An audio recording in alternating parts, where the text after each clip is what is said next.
आम आदमी पार्टी के लिए आज सुप्रीम कोर्ट से एक खुशखबरी आई है, क्योंकि पार्टी के मुखिया और दिल्ली के चीफ मिनिस्टर अरविंद केजरीवाल को शराब घोटाले के मामले में सुप्रीम कोर्ट द्वारा अंतरिम जमानत दे दी गई है।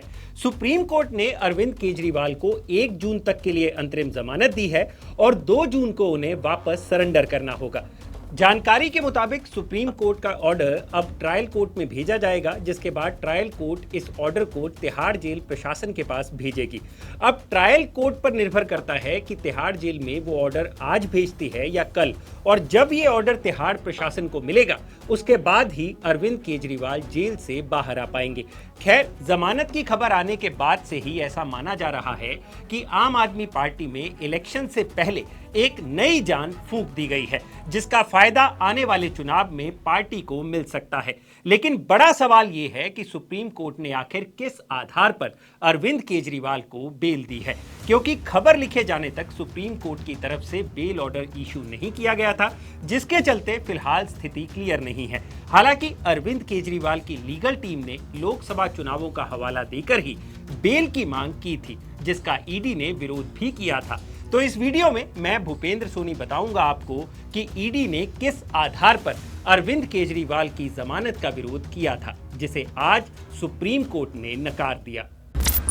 असल में अरविंद केजरीवाल की बेल पर जस्टिस संजीव खन्ना की बेंच में सुनवाई चल रही थी और आज उन्हीं ने अरविंद केजरीवाल को जमानत दी है। लेकिन इससे पहले इस पीठ में शामिल जस्टिस दीपांकर दत्ता ने यह संकेत दे दिया था कि बेंच मौजूदा आम चुनावों को ध्यान में रखते हुए अरविंद केजरीवाल की जमानत पर विचार कर सकती है।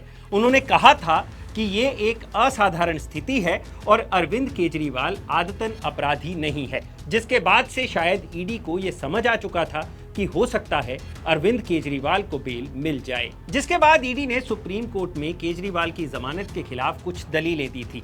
ईडी ने सुप्रीम कोर्ट में हलफनामा पेश किया, जिसमें ईडी ने दलील दी कि चुनाव प्रचार करना कोई संवैधानिक अधिकार नहीं है।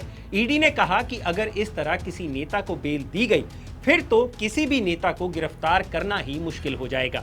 ईडी ने आगे हलफनामे में कहा कि मनीष सिसोदिया की जमानत याचिका को खारिज करते हुए सुप्रीम कोर्ट ने ही कहा था कि कानून नागरिक, संस्था और राज्य सभी के लिए बराबर होता है।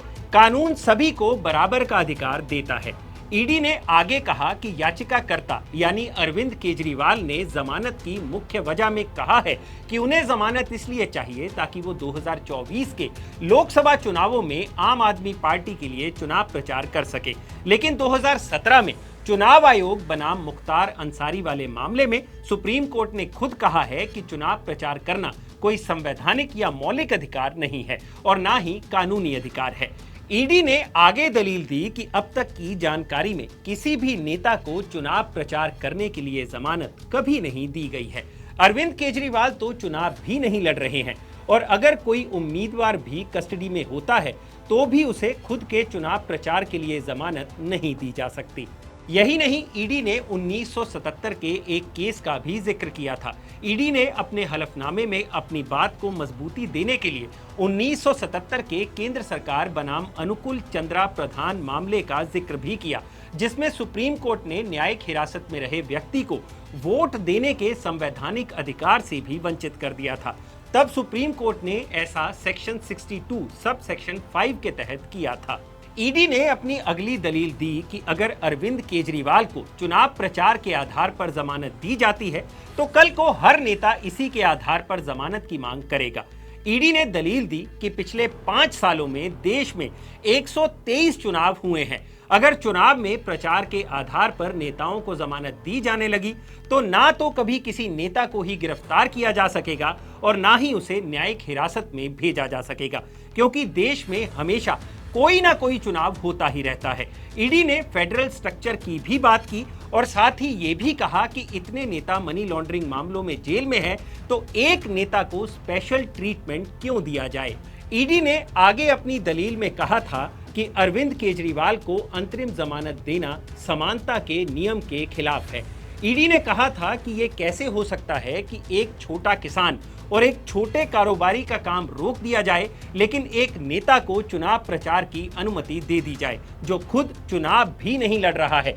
ईडी ने दलील दी कि अगर केजरीवाल को जमानत दे दी जाती है तो कल को हर नेता यही दलील देगा कि उसे जमानत ना मिलने पर उसकी पार्टी को नुकसान होगा।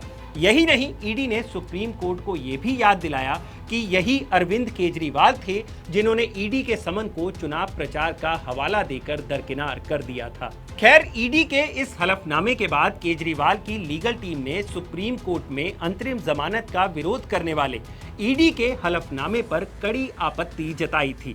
लीगल टीम ने शिकायत दर्ज करवाते हुए लिखा कि सुनवाई पूरी होने के बाद और सुप्रीम कोर्ट द्वारा फैसले की घोषणा से ऐन पहले हलफनामा प्रस्तुत किया गया है। ये कानूनी प्रक्रिया का उल्लंघन है।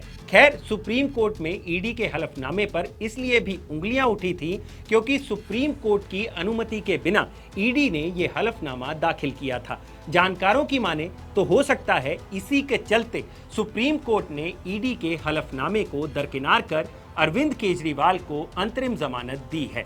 खैर, इस फैसले के बाद दिल्ली की राजनीति में एक बड़ा उलटफेर देखने को मिल सकता है क्योंकि Arvind Kejriwal is back into action.